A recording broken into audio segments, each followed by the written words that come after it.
یہ صرف شیعوں کا واقعہ نہیں ہے، یہ تمام مسلمان جو رسول خدا صلی اللہ علیہ وآلہ وسلم کو چاہتے ہیں، جو اہل بیت رسالت مآب سے محبت رکھتے ہیں، جو اصحاب رسول کی محبت کا دم بھرتے ہیں، ان سب کو اس عمل کو جو سعودی حکومت کی طرف سے 1925 میں ڈھائی گئی، یہ صرف مقدسات تشیع کی اہانت نہیں ہے، یہ اہانت کتاب اللہ کی اہانت ہے۔ ذالک ومن یعظم شعائر اللہ فإنها تقوی القلوب، یہ شعائر اللہ ہیں، اس سے بڑھ کر اور کون سی شعائر اللہ ہو سکتی ہے جس کو تخریب کیا گیا ہے۔ یہ اہانت خود رسول خدا، پیسر رسول خدا کے فرزند، اہل بیت، ائمہ اہل بیت، بنات رسول آپ کہتے ہیں، ہم ابھی اس کی تشریح بھی کریں گے، زوجات رسول اللہ، اصحاب رسول خدا، 10,000 سے زائد اصحاب رسول خدا، اس سے زیادہ کہیں ایک جگہ اصحاب رسول جمع نہیں ہیں، اور آپ انہی کے قبور کو، انہی کی نشانیوں کو اپنے ہاتھوں سے مسمار کر رہے ہیں۔ اور پھر تاریکی بھی ہے، خاموشی بھی ہے، چند لوگ، ایک فرقہ، ایک گروہ فقط آتا ہے اور وہ اس ظلم کے خلاف آواز اٹھاتا ہے۔ یہ ایک مذہبی، الہی اور انسانی فریضہ ہے، اس انسانیت سوز ظلم کے خلاف آواز اٹھانا، یہ ایک انسانی اور ایک تاریخی ورثہ ہے جس کو تخریب کیا گیا، جسے انہدام کیا گیا۔ اس پر صدا بلند کرنا تمام انسانوں کو چاہیے، تمام آزاد انسانوں کو چاہیے کہ وہ یہاں آواز بلند کریں، ہماری آواز میں اپنی آواز کو شامل کریں۔ میں مسلم پرسپیکٹیو سے اور جو روایات میں بقی ہے اس کے بارے میں آپ کو یہ بتا دوں۔ ایک تو پہلے یہ کنفیوژن دور کر دوں کہ کیونکہ موضوع ایسا ہے، اس کو اٹھایا نہیں جاتا، اس کو بیان نہیں کیا جاتا، اس کو سب کو بیان کرنا چاہیے تھا۔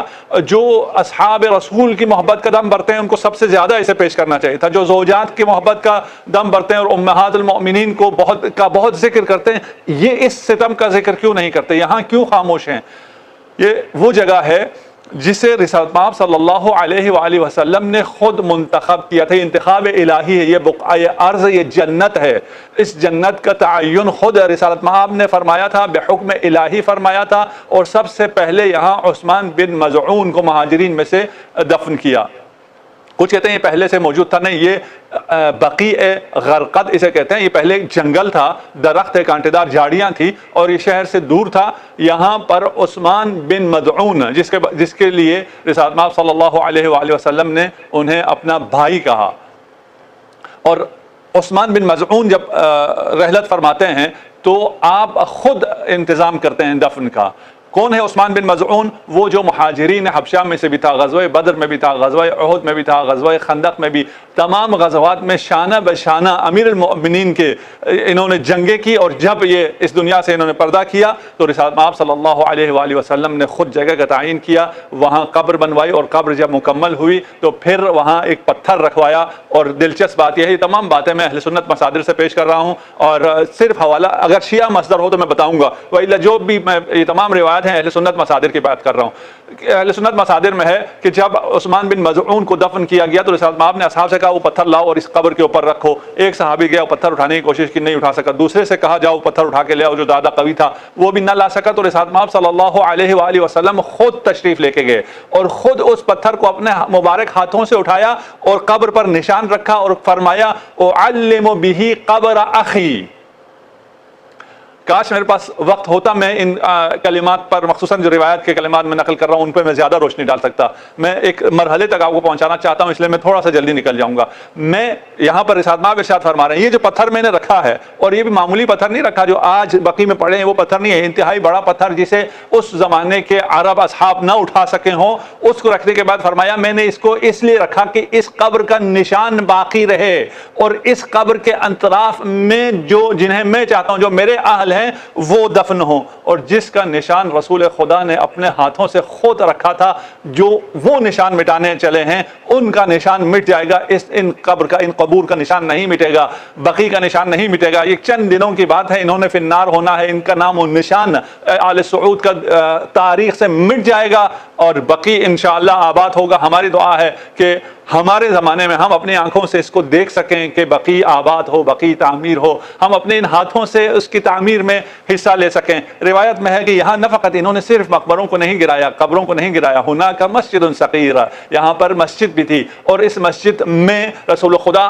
تشریف لایا کرتے تھے، اہل بقی کے لیے روزانہ تشریف لا کر دعا کیا کرتے تھے۔ حضرت عائشہ سے بھی روایت ہے کہ رسالت مآب جس رات کو میرے پاس تھے ان کو میں نہیں پایا رات کو، تو میں نے جب ان کا پیچھا کیا میں گئی، دیکھا کہ وہ بقی میں تشریف رکھتے ہیں اور بقی میں اہل بقی کے لیے دعا کرتے ہیں، اور اس کی بہت سی روایات ہیں۔ میں صرف ایک روایت اہل سنت مصادر سے پیش کر دوں کہ خالد بن عرفجہ کہتے ہیں کہ کنت ادعو لیلۃ الی زاویۃ دار عقیل فمر جعفر بن محمد، کہ میں بقی میں دعا کر رہا تھا اور عقیل کے گھر کے قریب بیٹھ کے میں دعا کر رہا تھا، امام جعفر صادق علیہ السلام وہاں سے گزرے اور پوچھا کہ تجھے پتا ہے تو کہاں کھڑا ہے، کسی خاص جگہ کھڑا؟ کہا نہیں، میں بقی میں ایک عام جگہ پہ کھڑا ہوں۔ کہا نہیں، ھذا موقف نبی اللہ صلی اللہ علیہ وآلہ باللیل، یہ جس جگہ پہ تو کھڑا ہے یہ رسالت مآب صلی اللہ علیہ وآلہ وسلم کا مقام ہے۔ اذا خرج یستغفر لأہل البقیع، رسالت مآب صلی اللہ علیہ وآلہ وسلم رات کو یہاں تشریف، یہاں کھڑے ہو کر زاویہ دار عقیل کے پاس کھڑے ہو کر دعا کیا کرتے تھے۔ اور کیا دعا کرتے تھے؟ اگر آپ کو میرے ساتھ اگر آپ ہیں انشاءاللہ، اس میں میرے سامنے اسکرین ہے، وہ رکی ہوئی ہے، چل رہی ہے، صلوات پڑھ دیجیے محمد و آل محمد۔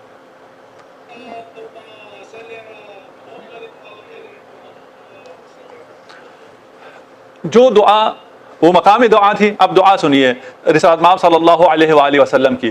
السلام علی اہل لا الہ الا اللہ من اہل لا الہ الا اللہ یا اہل لا الہ الا اللہ بحق لا الہ الا اللہ کیف وجدتم قول لا الہ الا اللہ۔ اللہ اکبر۔ اگر میں وقت ہوتا کاش میں بیان کرتا کہ رسالت مآب آ رہے ہیں، بقی میں تشریف لاتے ہیں اور بقی میں سلام کرتے ہیں اور انہیں خطاب کرتے ہیں، یا اہل لا الہ الا اللہ، یا محمد، یا علی، جن سے برداشت نہیں ہو رہا، یہ سنت رسول ہے۔ بحق لا الہ الا اللہ کیف وجدتم، تم نے قول لا الہ الا اللہ کو کیسے پایا؟ من لا الہ الا اللہ، یا لا الہ الا اللہ، بحق لا الہ الا اللہ، اغفر لمن قال لا الہ الا اللہ۔ یہ تمام واسطہ لا الہ الا اللہ کا دے کر ارشاد فرما رہے ہیں کہ جو لا الہ الا اللہ کہنے والے ہیں انہیں بخش دے، واحشرنا فی زمرۃ من قال لا الہ الا اللہ، ہمیں بھی اسی زمرے میں قرار دے جو لا الہ الا اللہ کہتے ہیں، محمد رسول اللہ کہتے ہیں، علی ولی اللہ کہتے ہیں۔ پھر فرمایا انتم السابقون ونحن ان شاء اللہ بکم اللاحقون، بقی والو تم ہم سے پہلے چلے گئے ہو اور ہم بھی تم سے ملنے والے ہیں۔ امیر المؤمنین علی ابن ابی طالب ارشاد فرماتے ہیں انی سمعت رسول اللہ صلی اللہ علیہ وآلہ وسلم یقول من قرأ هذا الدعاء، یہ جو دعا ہے اسے جو بھی تلاوت کرے، میں کوشش کروں گا کہ اپنی ٹیکنیکل ٹیم سے کہوں اس دعا کو آپ کو ان باکس کر دیں، مجلس کے بعد ان باکس کر دیں، اس کو پڑھیں، اور اس کی فضیلت یہ ہے کہ جو یہ دعا پڑھے گا اعطاہ اللہ سبحانہ وتعالی ثواب 50 سنہ، اس ایک دعا کی بدولت خدا 50 سال کا ثواب عنایت کرے گا۔ وَكَفَّرَ عَنْهُ السَّيِّئَاتِ 50 سنہ، اور 50 سال کی برائیاں گناہ اس سے جڑ جائیں گے۔ وَلِأَبَوَيْهِ أَيْضًا، انتہائی قیمتی جملہ ہے کہ یہ جو کام تم کر رہے ہو اس سے 50 سال کے گناہ تمہارے اور تمہارے والدین کے ایصال ثواب کا بہترین ذریعہ۔ یہ دعائیں ہیں، یہ مجالس ہیں، یہ ذکر اہل بیت علیہم الصلاۃ والسلام ہے۔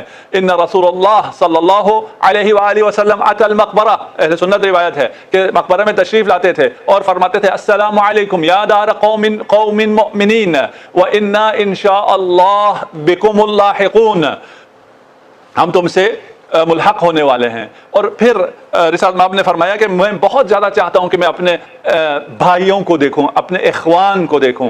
اصحاب نے کہا قالوا اولسنا اخوانک، کیا ہم آپ کے بھائی نہیں ہیں؟ تو رسالت مآب نے فرمایا انتم اصحابی، تم میرے اصحاب ہو، میرے اخوان وہ ہیں جو تمہارے بعد آنے والے ہیں، ابھی نہیں ہے، بعد میں آنے والے میرے بھائی ہیں، تم میرے اصحاب ہو، یہاں سوال کیا ہے اس صحابی نے، اور اس کی معرفت کا آپ اندازہ لگا سکتے ہیں، کیف تعرف من لم یأتی بعد من امتک، کہ تو جو لوگ ابھی آئے ہی نہیں ہیں نسلوں میں بعد میں ہمارے بعد آنے والے ہیں، ان کو آپ کیسے پہچانتے ہیں؟ دیکھیں اندازہ لگائیے یہ سوال رسالت مآب صلی اللہ علیہ وآلہ وسلم ان کی نظروں میں کتنے تھے کہ یہ سوال کیا گیا، اور اس کا رسالت مآب صلی اللہ علیہ وآلہ وسلم نے جواب دیا۔ میں ابھی اس سوال جواب میں نہیں جا رہا، اور روایت کے اس حصے پہ آتا ہوں کہ جب اصحاب نے کہا کہ ہمیں بھائی کیوں نہیں کہا آپ نے، ہمیں صرف صحابی کیوں کہا، تو رسالت مآب کہتے ہیں جب قیامت ہوگی حوض کوثر کے اوپر میں ہوں گا، میں اپنے اصحاب کو دیکھوں گا، انادیہم الا ہلم، میں اپنے اصحاب کو آواز دوں گا کہ ادھر آؤ، یہاں ہوں میں، میرے پاس آؤ، تو پھر یقال، مجھ سے کہا جائے گا، نداء آسمانی آئے گی،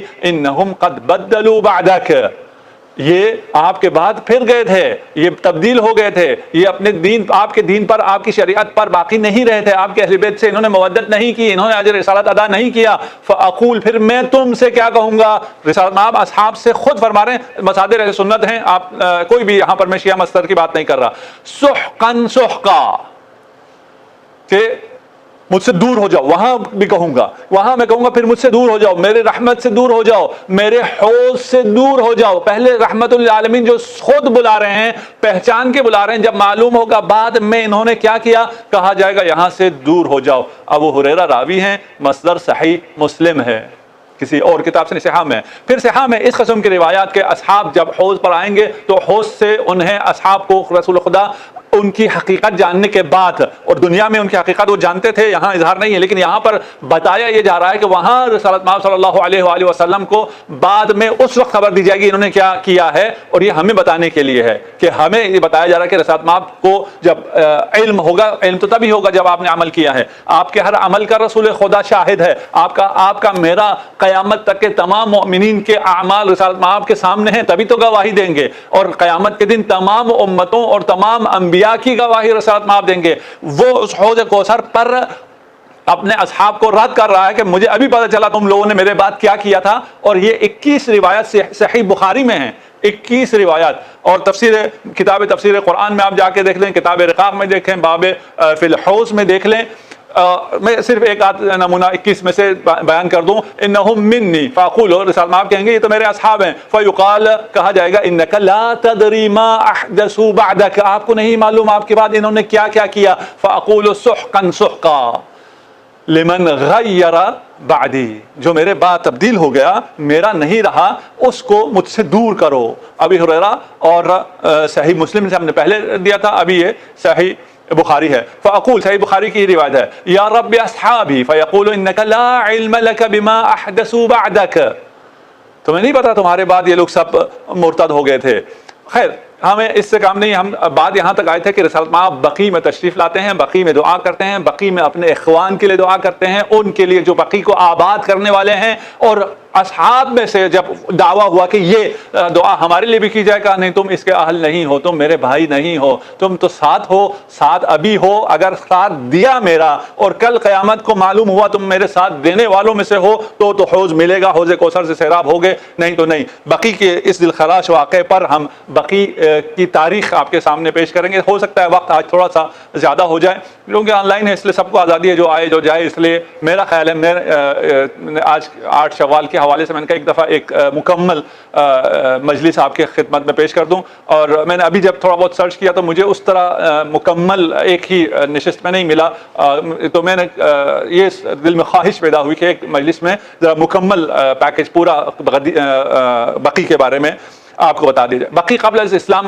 کوئی ایسی چیز نہیں ہے کہ یہ کوئی قبرستان ہو اور مشرکین کا قبرستان ہو، اس میں مسلمان نہیں، ایک عرض ہے اس میں مسلمانوں کا الگ قبرستان، کیونکہ جب اسلام وہاں آیا اور پہلا مسلمان وہاں پر شہید ہوتا ہے، رحلت فرماتا ہے، تو اس کے لیے الگ سے مقبرہ اور قبرستان بنتا ہے، اور اس میں آپ نے دفن کیا عثمان بن مظعون کو، اور پہلے جیسے میں نے عرض کیا کہ عثمان بن مظعون کو دفن کرنے کے بعد وہاں پتھر رکھا اور خود رکھ کے کہا کہ یہ اس کا نشان میں چاہتا ہوں، بنی امیہ کے دور میں اس پتھر کو وہاں سے ہٹایا گیا اور خلیفہ عثمان کے قبر کے اوپر لے جا کے اس کو رکھ دیا گیا۔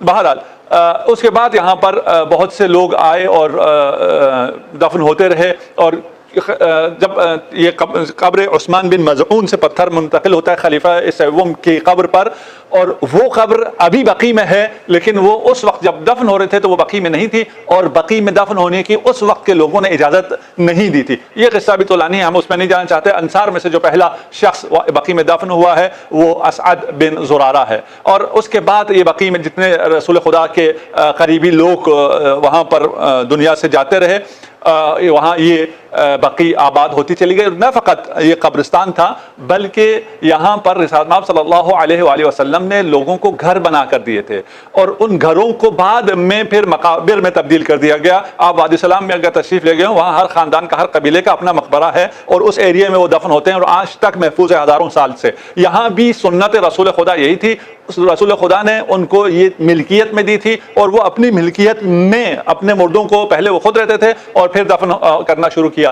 بیت الاحزان بھی بقیع میں رسالت مآب امیر المومنین علی ابن ابی طالب علیہ الصلوۃ والسلام نے خود بنایا تاکہ جناب سیدہ گریہ کر سکیں اپنے باپ رسول خدا صلی اللہ علیہ وآلہ وسلم پر۔ اس کے بعد رسالت مآب کے دور میں تو یہ ہوتا رہا۔ اس کے بعد جب خلفاء کا دور آیا، وہاں بھی اسی طرح بقیع آباد تھی، بقیع تعمیر رہی، اور اس میں دفنائے جاتے رہے۔ جب امویون کا، بنی امیہ کا دور آیا تو مروان بن حکم والی مدینہ نے، معاویہ کے زمانے کا جو والی مدینہ تھا، اس نے اس حصے کو جو کہ حش کوکب کہلاتا تھا، جس میں حضرت عثمان دفن ہوئے تھے، اس کو لا کر بقیع کا حصہ بنایا۔ اور پھر جب عباسیوں کا، بنی عباس کا دور آتا ہے تو وہاں کیونکہ بنی عباس اپنے آپ کو منتسب کرتے ہیں، اور عباس بن عبد المطلب رسالت مآب کے چچا وہاں مدفون ہیں، اور اسی طرح امام ائمہ بھی وہاں پر مدفون ہیں جن سے اظہار عقیدت کیا کرتے تھے بنی عباس، اس لیے انہوں نے اس کو بنایا۔ اور اسی طرح ہارون رشید نے بھی بقیع کی تعمیر کی، اس پر قبور کو بنایا، ان پر قبوں کو بنایا۔ اس کے بعد پھر جب بنی عباس کی حکومت چلی جاتی ہے، اور جب مغل حکمرانوں نے بنی عباس کو ساقط کیا، ان کی دولت، ان کی حکومت ختم ہوئی، تو اس وقت علی خانیوں کی حکومت قائم ہوتی ہے مدینہ میں، انہوں نے بھی اس کو بنایا۔ ابن بطوطہ نے اپنے سفر نامے میں، جو اس زمانے میں وہاں ابن بطوطہ گیا، اس نے لکھا ہے۔ اس کے بعد پھر خلافت عثمانیہ کا زمانہ آتا ہے۔ خلافت عثمانیہ میں بھی بقیع آباد تھا، اور بقیع پر قبور موجود تھے، قبے موجود تھے، اور وہاں رونقیں تھیں، مسجد تھا، یہ سب چیزیں تھیں۔ اور وہاں سے پھر بنی خلافت عثمانیہ کے دور میں ہی یہ وہابی حملہ شروع ہوتا ہے، اور یہ ایک دفعہ حملہ کرتے ہیں، ان سے واپس لیا جاتا ہے، پھر حملہ کرتے ہیں، اور میں یہ تاریخیں آپ کو پھر آگے چل کے بتاتا ہوں۔ ابھی جو بقیع ہے اس کی حالت یہ ہے کہ وہ سب ہمارے آنکھوں کے سامنے ہے۔ وہاں ایک یہود کے پالے ہوئے لوگ جو آل سعود نہیں ہے، آل یہود ہیں، اور ان کی عمر بھی ابھی الحمدللہ ختم ہو چکی ہے۔ اپنے کرتوتوں کی وجہ سے، اپنے اعمال کی وجہ سے یہ لوگ نیست و نابود ہونے والے ہیں۔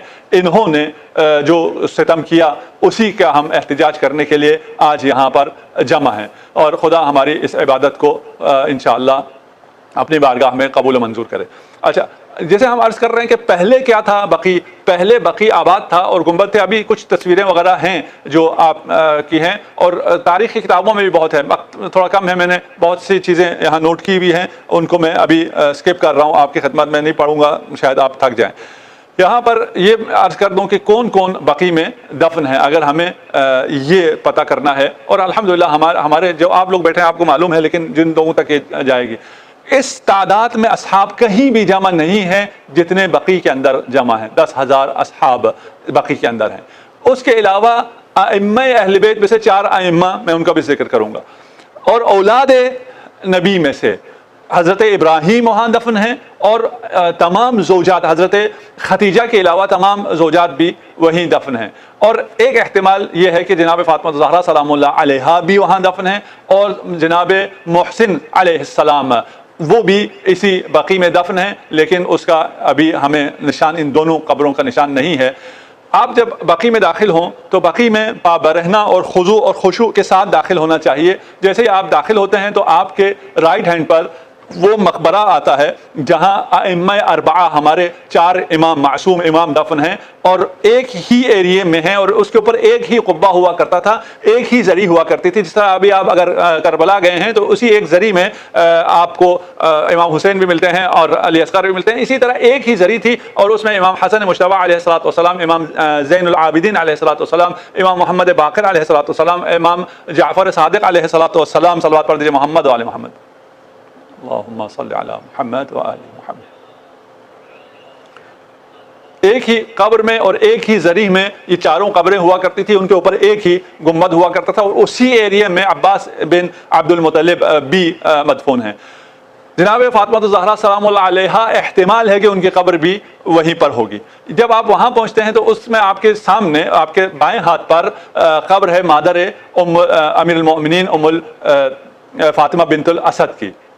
اور فاطمہ بنت الاسد کا جب وہاں پر دفن کیا جا رہا ہے تو معجم الاوسط اور معجم الکبیر میں طبرانی نے لکھا ہے لما ماتت فاطمہ بنت اسد بن ہاشم علی، جب فاطمہ بنت اسد رحلت فرماتی ہیں، دخل علیہ رسول اللہ صلی اللہ علیہ وآلہ وسلم فجلس عند رأسها فقال رحمك اللہ یا امی کنت امی بعد امی. کتنا خوبصورت جملہ ہے. رسول خدا ایک ہستی کو ماں کہہ رہے ہوں، ایک دفعہ نہیں 3 دفعہ ماں کہہ رہے ہوں. یا امی کنت امی بعد امی، اے میری ماں، تو میری ماں تھی، میری ماں کے بعد، میری ماں سے بھی بڑھ کر جس نے میرے ساتھ مادری کی ہے وہ ماں تو ہے. تو کون ہے؟ تیرا قصیدہ بقی کی سرزمین پر بیٹھ کر رسالت مآب ارشاد فرما رہے ہیں کہ تجوعینی و تشبعینی، تو خود بھوکی رہتی تھی اور میرا پیٹ بھرتی تھی، تو خود نہیں پہنتی تھی اچھے لباس، مجھے پہناتی تھی، تو خود اچھے طعام سے اپنے آپ کو محروم رکھتی تھی، وتطعمینی، اور مجھے کھلاتی تھی، تریدین بذالک وجہ اللہ ودار الآخرہ. اور یہ جو تو کرتی تھی، میرا خیال کرتی تھی، یہ سب کس وجہ سے؟ وجہ اللہ، خدا کی رضا کے لیے اور آخرت کے حصول کے لیے. یہ عام لوگوں کے لیے ابھی رسالت مآب مبعوث نہیں ہوئے، لیکن علی اور خاندان علی کے لیے مبعوث ہیں. وہ سب جانتے تھے کہ یہ رسول خدا ہے اور ان کی تربیت بھی کی ہے. اور یہ اس زمانے کی بات نہیں ہے کہ آپ رسول ہو گئے ہوں اس کے بعد آپ کو کھانا دیا ہو اور خود بھوکے رہتے ہوں، آپ کو کپڑے دیے ہوں. آپ کو جب پالا ہے، اور ہم آگے ذکر بھی کریں گے کہ حلیمہ سعدیہ اور وہاں پر وہ جو رضاعت وغیرہ کا ہے وہ ہماری روایت میں اس طرح ثابت نہیں ہے. ہماری روایت میں جو بات ثابت ہے وہ فاطمہ بنت اسد نے بالکل بچپن سے ہی تمام کام، ان کے تمام کھلانا پلانا اور پرورش سارا فاطمہ بنت اسد نے کیا ہے. ثم امر ان تغسل ثلاثا ثلاثا، پھر امر کیا کہ 3 دفعہ آپ پر پانی ڈالا جائے، دھویا جائے. اور جب کافور کی نوبت آئی، سکبہ علیہ رسول اللہ صلی اللہ علیہ وآلہ وسلم بیدہ. میں یہ آپ کو کیوں بیان کر رہا ہوں؟ یہ بقی بیان ہو رہا ہے کہ بقی میں کون مدفون ہے، دفن کرنے والا کون ہے، اور مقام دفن کس کا انتخاب ہے، اس میں کس اہتمام سے رسول خدا دفن کر رہے ہیں. جب کافور کی باری آئی تو اپنے ہاتھوں سے کافور ڈالا. ثم خلع رسول اللہ صلی اللہ علیہ وآلہ قمیصہ، اپنی قمیص کو اتارا اور اس قمیص کو کفن دیا. ثم دعا رسول اللہ صلی اللہ علیہ وآلہ وسلم اسامہ و ابا ایوب و عمر بن الخطاب و غلاما اسود، یہ نام اس روایت میں ہے کہ ان کو بلایا اور کہا حفر کرو، قبر کو کھودو. اور قبر جب تیار ہوئی تو لحد کو خود حفرہ رسول اللہ صلی اللہ علیہ وسلم بیدہ، اپنے ہاتھوں سے رسول خدا نے قبر کو کھودا، مٹی کو نکالا، اور جب فارغ ہو گئے فاضطجع فیہ، خود اس قبر میں جا کر لیٹ گئے. کتنی اس قبر کی، اس بقی کی، اس قبرستان کی عظمتوں کو میں بیان کیسے بیان کروں گا، آپ کیسے سمجھ سکتے ہیں. وقال واللہ الذی یحیی ویمیت وہو الحی لا یموت اغفر لأمی فاطمہ بنت اسد. اللہ اکبر. 3 دفعہ پہلے اوم کہہ چکے ہیں، 4تھی دفعہ اوم کہہ رہے ہیں. میری ماں کو کی مغفرت فرما. وَلَقِّنَهَا حُجَّتَهَا وَوَسِّعْ عَلَيْهَا مَدْخَلَهَا بِحَقِّ نَبِيِّكَ وَالْأَنْبِيَاءِ الَّذِينَ مِنْ قَبْلِكَ فَإِنَّكَ أَرْحَمُ الرَّاحِمِينَ. وہاں سے آپ آگے جائیں تو پھر آپ کو فاطمہ ام البنین کا زوجہ امیر المؤمنین جو کہ عباس علمدار اور جعفر و عون و عثمان جیسے اولاد کی ماں تھی، وہاں ان کی قبر ہے، وہاں وہ مدفون ہیں۔ اسی جگہ ایک روایت یہ ہے کہ حلیمہ سعدیہ کی بھی قبر ہے، اور حلیمہ سعدیہ کی قبر ایک آخر میں جا کر جنہوں نے بقیع کو وزٹ کیا ہے وہاں کی بھی روایت ہے۔ اس کے بعد اگر آپ آگے چلتے ہیں جو ایک فٹ پاتھ سے آگے جا رہا ہے تو اس پر آپ آگے جاتے ہیں تو وہاں پر پھر جو مشہور ہے وہ بنات رسول ہے کہ رسول کی بیٹیوں کی قبر ہے۔ یہ بھی تحقیق موجود ہے کہ یہ ربائب تھیں، یعنی رسول کی گود کی پلی تھیں، یہ بیٹیاں نہیں تھیں۔ رسول خدا صلی اللہ علیہ وآلہ وسلم کی صرف ایک ہی بیٹی ہیں، فاطمہ الزہرا سلام اللہ علیہا۔ ان کے قبر کا نشان آج کوئی مسلمان نہیں بتا سکتا۔ یہ بنات رقیہ، زینب اور ام کلثوم، ان کی قبر یہاں ملتی ہے۔ اسی کے ساتھ ہی جیسے میں عرض کر رہا ہوں، یہ جب ہم قبر کہہ رہے ہیں تو پھر آپ کو 3 قبریں الگ الگ، اور یا ابھی زوجات کی آئیں گی یا شہداء احد کی آئیں گی، باقی قبریں الگ الگ ساری قبریں نہیں ملتی ہیں، ایک مقام ابھی ملتا ہے کہ یہ مقام ہے، اس میں بنات رسول ہیں۔ اس کے بعد پھر زوجات رسول ہیں، اور زوجات رسول میں سے ام سلمہ ام المؤمنین، اجمل النساء الرسول وجها وصباحة خیر ناصر لاہل البیت علیہم السلام۔ اور اس کے بعد پھر ماریہ قبطیہ جو کہ ام ابراہیم ہیں، ان کی قبر ہے، ام زوجہ ہے، زینب ہے، صفیہ ہے، میمونہ ہے، ریحانہ ہے، سودا ہے، جویرہ ہے، عائشہ ہے، حفصہ ہے۔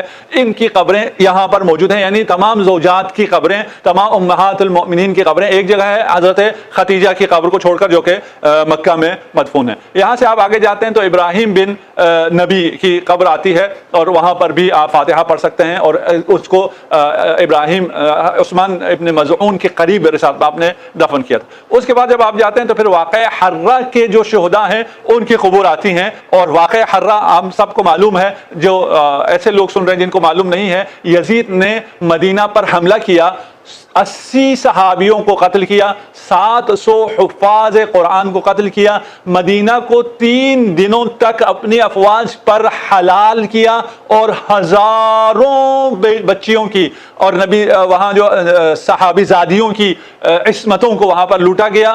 اور اس سے زیادہ میں کیا آج کے دن عرض کروں، اس کو ذرا واقعہ کو پڑھیے جن لوگوں کو نہیں پتا۔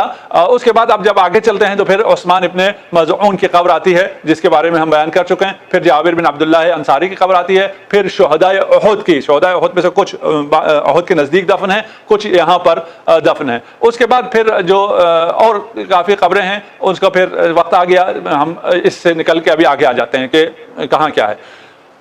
جو انہدام بقیع ہے، باقی 1300 سال باقی رہا۔ ایک چیز میں اب یہاں بیان کر دوں، یہ اہل سنت عقیدہ ہے اور اس پر ان کا مذہب استوار ہے۔ اگر اس عقیدے کو چھوڑ دیں تو ان کے مذہب سے بہت سی چیزیں جس کے بارے میں ان کے مذہب کی پہچان ہے، یہ تراویح اور وغیرہ وغیرہ اور بھی بہت سی چیزیں ہیں، 1-2 چیزیں نہیں ہیں، سینکڑوں چیزیں ایسی ہیں جہاں وہ رسالت پاک صلی اللہ علیہ وآلہ وسلم کی مخالفت کرتے ہیں، اور اس مخالفت پر دلیل اجماع کو بناتے ہیں۔ اس اجماع کو دلیل بنا کہتے ہیں کہ کیونکہ تمام اصحاب اور تمام تابعین نے جو کام کیا وہ کام اگرچہ قرآن اور صریح سنت رسول کے خلاف ہو، پھر بھی یہ کام بہتر ہے، اس کام کو ہم لیں گے، اس قرآن کو چھوڑ دیں گے، رسول خدا کی قول کو چھوڑ دیں گے۔ یہ ان کا موقف ہے۔ اس موقف کا وہ برملا اظہار بھی کرتے ہیں، ان کی کتابوں میں بھی ہے۔ کچھ کو پتہ نہ ہو، جو لوگ وہ ہیں اپنے موقف سے آگاہ نہیں ہیں، ان کی بات میں نہیں کر رہا۔ بس جو چیز مسلم اسلام ہے اس کو چھوڑ دیتے ہیں، وحی کو چھوڑ دیتے ہیں، قرآن کو چھوڑ دیتے ہیں، سنت کو چھوڑ دیتے ہیں، رسول خدا کو چھوڑ دیتے ہیں، اصحاب اور تابعین کو نہیں چھوڑتے، کیونکہ ان سب نے جو کیا ہے وہ صحیح ہے۔ کوئی بھی کام ان سب نے کیا یہ بھی ثابت نہیں کر سکتے، یہ اور بحث ہے، ابھی میں اس بحث میں نہ جاؤں۔ لیکن یہ وہ کام ہے، بقیع کی آبادی، بقیع کی عمرانی، بقیع کو آباد کرنا، بقیع پر قبور کو بنانا، بقیع پر قبوں کو بنانا، وہاں پر زیارت کے لیے جانا، یہ وہ کام ہے جسے رسول خدا نے کیا ہے، جسے تمام صحابہ نے کیا ہے، جسے تمام تابعین نے کیا ہے، جسے 1300 سال تک تمام مسلمانوں نے کیا، تمام حکمرانوں نے کیا، تمام خلفاء جسے آپ کہتے ہیں جو بھی گزرے ہیں، سب نے جس پر عمل کیا، اور کوئی بھی اس کا مخالف نہیں تھا۔ ایک ابن تیمیہ مخالف نکلا، اور پھر ایک یہ آل یہود، آل سعود، جو کہ جنہوں نے اس جرم کو انجام دیا۔ میں بہت کنٹرول کر رہا ہوں اور نہیں چاہ رہا ہوں، آج مجلس ایسی ہے کہ میں اپنے جو میرے دل کی کیفیت ہے ان کو میں اپنے الفاظ پر لے کے آؤں۔ میں نے عرض کیا کہ قبور کی آبادی ان پر قبے تعمیر کرنا، انہیں بنانا، ان کی زیارت کے لیے جانا، وہاں جا کر عبادت کرنا، اگر وہ قبور اولیاء اللہ کی قبور ہیں تو وہاں جا کر اللہ کی عبادت کرنا، یہ سنت رسول ہے اور سیرہ رسول ہے، سیرہ مسلمین ہے، تمام قائم ہے۔ اور نہ فقط باقی جگہوں پر، یہاں خود مدینہ میں اسی جگہ جہاں منہدم کیا گیا ہے بقیع کو، یہی سے 10 قدم کے فاصلے پر آپ دیکھیں گے تو رسالت مآب صلی اللہ علیہ وآلہ وسلم کے قبر پر قبہ ہے، اور اسی قبر کے پاس، اسی قبر پر عبادتیں ہو رہی ہیں، اور تمام تر فضیلتیں اسی قبر کی وجہ سے ہیں۔ اور اسی جگہ لکھا ہوا ہے شفاعتی، ابھی بھی لکھا ہوا ہے، انہی آل سعود کے ہاتھوں سے ابھی تک وہ نہیں مٹا سکے، شفاعتی لأہل الکبائر من امتی۔ وہ دلیل ہے، کوئی ایسی دلیل پیش نہیں کر سکتے یہ کہ اس ایک قبے کو استثناء حاصل ہے، اس ایک قبر کو استثناء حاصل ہے۔ وہ جو دلیلیں پیش کرتے ہیں اور فیبریکیٹڈ دلیلیں ہیں اور فیبریکیٹڈ احادیث جو پیش کرتے ہیں تمام قبور کے لیے کہتے ہیں اگر ہے تو پھر اس قبے کو، سبز گنبد کو بھی توڑ دو تمہارے مذہب کے مطابق، تمہارے عقیدے کے مطابق۔ تو یہ بھی، یہ داعش ہیں، یہ داعش کی شکل ہے۔ وہ داعش اس دور میں انہوں نے وہ کام کیا تھا، آج کے دور میں یہ کر رہے ہیں، اور ابھی بھی عمر ابن عبدالعزیز کی جو قبر کو مسمار کیا ہے یہ انہوں نے کیا ہے۔ کون قبور کو مسمار کرنے والے کون ہیں؟ آپ کو پتہ چل جائے گا تاریخ میں صرف ایک ہی فیملی ہے، ایک ہی لائن لوگ ہیں جو قبور کو مسمار کرتے ہیں۔ وہ جب اگر سامرا بھی مسمار ہوا تھا، وہاں بھی بلاسٹ کیا گیا تھا تو بھی انہوں نے فنڈ کیا تھا، انہوں نے ہی کیا تھا۔ آج جو عمر ابن عبدالعزیز کی قبر کو مسمار کیا ہے تو وہ بھی انہوں نے کیا ہے۔ آپ اگر اس کو کنڈم کرتے ہیں، اور ہم بھی کرتے ہیں، جنہوں نے بھی یہ جسارت کی ہے غلط کیا ہے، قبور کا احترام ہے۔ اور پھر عمر ابن عبدالعزیز نے تو وہ کام کیے ہیں جو آپ کے تمام خلفاء بنی امیہ نے جو لعن کا سلسلہ رکھا تھا، فدق کو غصب کیا تھا، ان تمام کاموں کو عمر ابن عبدالعزیز نے ریورس کیا ہے۔ اور اس کا اتنا بڑا احسان ہے امت اسلام پر کہ تم یہ جو پہلے مسلمان ہیں، آپ آج اپنے آپ کو اہل سنت کہتے ہیں، سنت ممنوع تھی، تدوین نہیں کی جا سکتی تھی، لکھی نہیں جا سکتی تھی، جرم تھا، کوڑے مارے جاتے تھے، جلایا جاتا تھا۔ اس سنت کو، اس جو تدوین سنت کو، نشر سنت پر ممانعت تھی، اس ممانعت کو ہٹانے والا عمر ابن عبدالعزیز ہے۔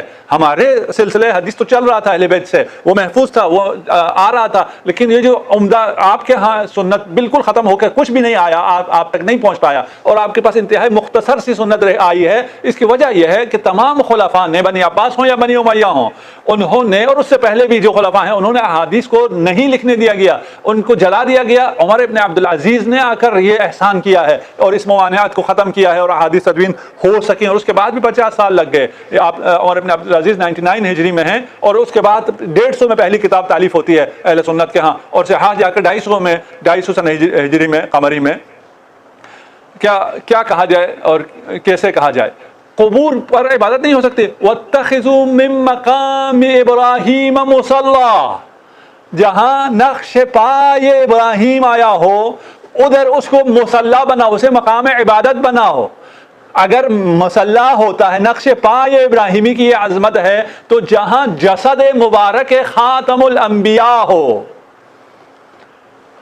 اس عرض کی کیا عظمت ہوگی، اور جہاں ان ائمہ کی قبور ہوں جو تمام انبیاء سے افضل ہیں، اولو العزم انبیاء سے ہمارے ائمہ افضل ہیں۔ اسی لیے عیسیٰ اولو العزم پیغمبر ہونے کے بعد جب آئے گا تو امام زمان عجل اللہ فرجہ الشریف کے پیچھے نماز پڑھے گا۔ قبور کے نزدیک عبادت نہیں ہو سکتی۔ یہ روایت بھی لکھی ہوئی ہے، اسی مسجد میں انہی کے ہاتھوں سے ابھی تک موجود ہے، ما بین قبری و منبری روضۃ من ریاض الجنہ۔ خدا ہم سب کو نصیب کرے یہ روضۃ من ریاض الجنہ۔ میرے قبر اور میرے منبر کے درمیان، میرے قبر کے نزدیک جتنی عبادت کرو گے، روضہ من ریاض الجنہ، جنت کے باغوں میں سے ایک ہے، یعنی یہ ملکوتی جگہ ہے، یہ عبادت کی جگہ ہے، یہاں عبادت کرو کہ یہ افضل ترین جگہ ہے۔ ایک اور کیس اسٹڈی میں آپ کو دیتا ہوں، اور ان لوگوں کے لیے جو نہیں سمجھتے ہیں، یا ہمارے اپنے لیے نہیں ہے، یہ اس لیے ہے کہ آپ آگے لوگوں تک پہنچائیں، اور تاکہ لوگ آپ کے ساتھ ہم آواز ہوں، اور اسی احتجاج کی وجہ سے یہ نابود ہوں، اور ان کی ابھی اصلیت کھل کے آ گئی ہے سامنے۔ کیس اسٹڈی کیا ہے؟ بیت المقدس کو آپ لے لیجئے۔ بیت المقدس کی ایک تصویریں جو آپ دیکھتے ہیں، اور اس میں جو ڈوم ہے وہ بیت المقدس نہیں ہے، وہ مسجد صخرہ ہے جو مشہور ہے۔ بیت المقدس کے ساتھ دوسری عمارت ہے، اور اور وہاں عبادت کے لیے خاص تاکید ہے، اور وہاں کی جس طرح کیونکہ ہم وہاں جا نہیں پاتے اس لیے ابھی ہمارے پاس وہ حدیث اور وہ کتاب نہیں ہے جو بیت المقدس میں عبادت کے لیے تمام مسلمانوں کے ہاں بیت المقدس میں آپ جائیں وہاں کون کون سی عبادت کرنی ہے، کیسے عبادت کرنی ہے، اس سب کا پورا پروٹوکول ہے۔ اور یہ بیت المقدس ہے کیا؟ یہ بیت المقدس وہ ہے جہاں حضرت ابراہیم کی قبر ہے، حضرت اسحاق کی قبر ہے، حضرت یوسف کی قبر ہے، حضرت ہارون کی قبر ہے، حضرت موسیٰ کی قبر ہے، ان کے ساتھ ان کی زوجات ہیں، ان کی اولاد ہیں، وہ سارا مقبرہ ہے بیت المقدس، اور اس کو تقدس انہی مقابر سے حاصل ہے۔ جہاں اولیاء اللہ مدفون ہوتے ہیں وہ جگہ روضۃ من ریاض الجنہ ہو جاتی ہے، وہ ملکوتی ہو جاتی ہے، وہاں عبادت کا لطف ہی دو چندہ ہو جاتا ہے، وہی مقام عبادت ہوتی ہے۔ اس کے علاوہ بھی اگر آپ دیکھیں تو ابھی دنیا بھر میں کہیں بھی ایسا نہیں ہے کہ کوئی قبور کو مسمار کیا جائے، ساری دنیا میں تمام لوگ، تمام مسلمان، اس میں بھی کوئی فرقہ ورقہ نہیں ہے، تمام جگہ ہر مقبرہ قائم ہے اور وہاں رجوع ہے، وہاں زیارتیں ہیں، سب ہیں۔ آپ بغداد میں چلے جائیں یا پاکستان میں آپ آ جائیں یا آپ مصر میں چلے جائیں یا آپ ایران میں چلے جائیں یا آپ اردن میں، جہاں بھی جائیں گے جس بھی ولی اللہ کو، جس بھی نبی اللہ کو جہاں بھی دفن کیا گیا ہے اس کا مقبرہ محفوظ ہے، اس کا مقبرہ محترم ہے۔ لیکن یہ آل یہود، جو یہود انہیں لے کے آئی ہے، یہود نے انہیں یہاں حکومت دی ہے، انہوں نے تمام مسلم آثار کو مٹا دیا ہے، تمام یہودی آثار کو پریزرو کر رہے ہیں۔ اور یہ جس خدیجۃ الکبریٰ ام المؤمنین، آپ لوگوں کو بہت زیادہ ماں سے وہ ہے، آپ ماں صرف آپ کہتے ہیں اماں عائشہ، کیوں؟ جو 9 سال رہی ہے اور جس نے اپنی ساری زندگی 21 سال اپنا سارا مال، اپنا سب کچھ فدا کیا ہے، اس خدیجۃ الکبریٰ کے گھر کو جس میں رسول خدا آ کر ٹھہرے، جس کو رسول خدا نے اپنا مسکن بنایا، جہاں فاطمہ الزہرا سلام اللہ علیہا دنیا میں تشریف لے کے آئیں، جہاں پر وحی نازل ہوتی رہی، میں کیسے کہوں کہ اسے آج کل ٹوائلٹ بنا دیا گیا ہے، اسے مسمار کر دیا گیا ہے، اسے مٹا دیا گیا ہے۔ ابھی جو وہ ہے کراؤن پرنس، اس نے آپ لوگوں کے پاس آ کے کہا ہے کہ یہ جو ہم نے جو کچھ کیا ہے وہ ہم نے ویسٹرن اپنے الائز کے کہنے پر کیا ہے، یہ جو انویسٹ ہم نے وہابیت میں کیا یہ ہم نے آپ کے کہنے پہ کیا ہے، آج بھی جو انویسٹ کیا وہ آپ کے کہنے پہ کیا، یہود کے کہنے پہ کیا ہے۔ اور اس سے پہلے بھی جو 8 شوال کو، آج سے 95 سال پہلے جو ان کو حکومت ملی اور آ کے انہوں نے وہ کیا، بقیع کو برباد کیا، تخریب کیا، انہدام کیا، یہ سب بھی یہود کے کہنے پر کیا۔ یہ خود ایک بہت بڑی کیس اسٹڈی ہے کہ یہود نے کس طرح کیا کیا نہیں کیا۔ پہلے تو انتظار کر رہے تھے رسالت مآب صلی اللہ علیہ وآلہ وسلم کے آنے کا، مدینہ کے اطراف میں آباد تھے، اور اس کے بعد جب انہیں پتہ چلا کہ یہ تو اسماعیل کی نسل میں سے ہے، یہ ہمارا نبی نہیں ہے، ان کا نبی صرف وہ تھا جو اولاد اسحاق میں سے ہو، پھر اسی دن سے انہوں نے سازشیں شروع کر دی، اسی دن انہوں نے سازش شروع کر دی۔ اور کتنا میں کہاں تک کا عرض کروں، انہوں نے جب دیکھا کہ رسالت مآب کو ختم نہیں کر سکتے، علی موجود ہے ان کے دفاع کے لیے، انہوں نے رسالت مآب کے بعد کی پلاننگ شروع کر دی، اور اس کے بعد جو حکومتیں آئی ہیں ان سب کے پیچھے یہود رہے ہیں۔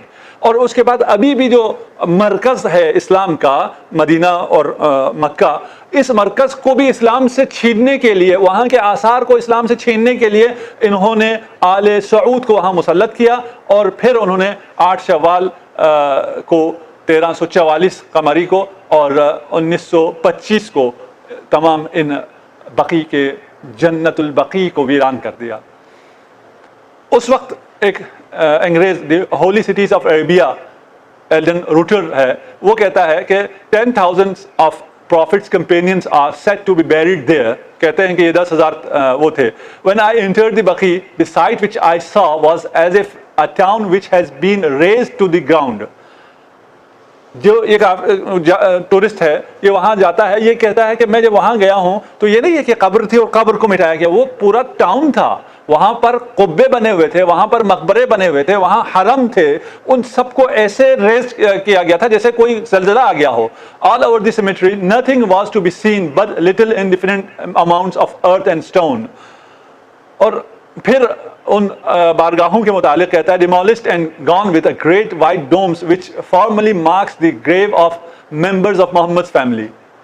آج ہم سب کو یہ احتجاج اس لیے کرنا چاہیے کہ یہ اویئرنیس اور یہ کمپین ہمیں کرنی ہے کہ یہ وائلیشن ہے، ہیومن رائٹس کی وائلیشن ہے، یہ جو ہمیں disallowing Muslims to practice freedom of religion and belief, اس کے خلاف آپ کے ہاں آواز اٹھائی جاتی ہے، اس کے خلاف ہمیں آواز اٹھانی ہے۔ اور خوش نصیب ہیں وہ لوگ جو اس کے خلاف آواز اٹھاتے ہیں اور ان لوگوں میں شامل نہیں ہیں جو مجرم ہیں۔ آج جو اس کے خلاف، بقی کی بربادی کے خلاف، تخریب کے خلاف، انہدام کے خلاف آواز نہیں اٹھاتے، وہ ان ظالموں کے شریک ہیں، ان ظالموں کے ساتھ ہیں، اور خدا نے ہمیں شکر ہے کہ یہ توفیق دی ہے کہ ہم یہ آواز اٹھا رہے ہیں۔ ایک دن آئے گا کہ یہی آواز، یہی احتجاج، یہی گریہ، یہی ماتم اس آل سعود کو برباد کرے گا، ان کے ہاتھوں سے بقی آزاد ہوگا۔ کاش وہ دن ہماری زندگی میں ہو، اور آج ہم اشک بہا رہے ہیں اس سانحے پر۔ آئیے آپ بھی اپنے اشکوں کو بارانی کریں تاکہ فاطمۃ الزہرا سلام اللہ علیہا کی دعا لے سکیں کہ یہ بقی کو خراب جو کیا جا رہا ہے، ان قبور کو جو مسمار کیا جا رہا ہے، ایک دفعہ نہیں کیا، کئی دفعہ کیا گیا، آباد ہوا پھر مسمار ہوا، پھر آباد ہوا پھر مسمار ہوا۔ یہ لوگ چلے جائیں گے، یہ مٹ جائیں گے، لیکن بقی انشاءاللہ دوبارہ آباد ہوگا۔ جانتے ہو کہ یہ ظلم و ستم کب سے ہو رہا ہے؟ جب امام جعفر صادق علیہ السلام مدینہ میں تشریف فرما تھے، اس وقت بھی خود آپ کے گھر کو کئی دفعہ نذر آتش کیا گیا۔ امام سے زرارہ نقل کرتے ہیں کہ امام جعفر صادق علیہ السلام کے گھر کو جب آگ لگائی گئی تو ایک دفعہ جب آگ لگی اس کے بعد امام بہت زیادہ گریہ فرما رہے تھے، اور میں نے اس سے پہلے امام کو اس طرح گریہ فرماتے ہوئے نہیں دیکھا تھا۔ میں نے آ کے پوچھا کہ امام آپ کیوں اس قدر شدید گریہ فرما رہے ہیں؟ کہا ایک ایسا واقعہ پیش آیا، ایک ایسا منظر دیکھا کہ اس منظر کے بعد پھر مجھ سے صبر نہیں ہو پا رہا۔ زرارہ نے پوچھا وہ کیا منظر تھا؟ کہا جب اس گھر کو آگ لگائی گئی تو بچے اور خواتین ایک کمرے سے نکلتے دوسرے کمرے میں جاتے، جب آگ وہاں پہنچ جاتی تو اس کمرے سے نکلتے اگلے کمرے میں چلے جاتے۔ ایک وقت وہ بھی آیا کہ تمام بچے اور تمام خواتین میرے گرد جمع ہو گئے، وہ خوف سے لرز رہے تھے۔ اجرکم علی اللہ۔ امام فرماتے ہیں اس وقت مجھے اپنی پھپھی اماں زینب کبریٰ یاد آ گئی۔ وہ بچوں کو جمع کرتی، بچے سہمے ہوئے تھے۔ جب بچے جمع ہو جاتے تو ایک لعین تازیانہ لے کر بچوں کے سروں پر مارتا اور بچے پھر بکھر جاتے۔ قل لا اسألکم علیہ اجرا الا المودۃ بالقربى۔ کیا یہی مودت ہے جو تم دے رہے ہو؟ کیا ربی کی آل کی قبروں کو یوں سائباں چھوڑ دینا مودت کو دینا ہے؟ لوگ کہتے ہیں مدینے میں ایک واقعہ ہو گیا تھا، تم اتنا کیوں اس کا پرچار کرتے ہو؟ جو ہونا تھا وہ ہو گیا، افسوس تم جانتے نہیں ہو مدینے میں کیا ہوا۔ مدینے میں جس گھر پر حملہ ہوا وہ عام گھر نہ تھا، اس گھر کی دہلیز کو رسول خدا چوما کرتے تھے۔ اس گھر پر رسول خدا آ کر سلام کیا کرتے تھے۔ اس گھر پر حملہ ہوا، اسی گھر میں اسی گلی میں علی مرتضیٰ کو رسن بستہ کھینچا گیا۔ میں کیسے بتاؤں کہ کیا ستم ہوا، کیا جسارت ہوئی؟ اتنا کہوں کہ اماں فضہ کہتی ہے کہ اس دن کے بعد جب تک زہرا زندہ رہی، زہرا کے سینے سے خون جاری رہا۔ اجرکم علی اللہ۔ عام واقعہ نہیں ہوا، عام خاتون نہیں ہے، سیدۃ نساء اہل الجنہ ہے، بضعۃ الرسول ہے۔ جب کہا گیا اس در کو آگ لگاؤ اور کہا اس گھر میں فاطمہ ہے، تو کہنے والے نے کہا وَإِنَّ فاطمہ ہے، ہوتی ہے، ہوا کرے۔ میں پرانی باتوں کو دہرا رہا ہوں، کیا عام واقعہ ہے؟ ایک عام خاتون کے ساتھ ظلم ہوا ہے، عام ظلم ہوا ہے؟ نہیں، ان رخساروں پر تماچے جن کے رسول خدا بوسہ لیا کرتے تھے۔ صرف ایک آدمی نے مارا نہیں، کبھی قنفذ لعین بڑھ کر مارتا تھا، کبھی مغیرہ تازیانہ مارتا تھا، کبھی وہ دوسرا لعین آگے بڑھا، کوئی نیزے سے مارتا تھا، کوئی غلام شمشیر سے مارتا تھا، جب زہرائے مرضیہ نے امیر المومنین کو تھام لیا، اب میں تمہیں انہوں نے پسلی شکستہ پسلی پر میں نہیں کہہ سکوں گا، علی کی آنکھوں کے سامنے 40 لعین ایک زہرا پر ظلم کر رہے تھے، اگر مدینے میں یہ ظلم نہ ہوتا تو آج بقیع منہدم نہ ہوتا۔ سيعلم الذين ظلموا أي منقلب ينقلبون۔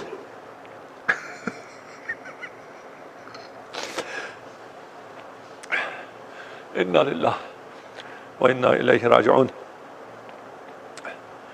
خدایا ہماری اس قلیل عبادت کو اپنی بارگاہ میں قبول و منظور فرما۔ اس مجلس کے بانی جناب عطا عباس اور ان کے اہل خانہ کو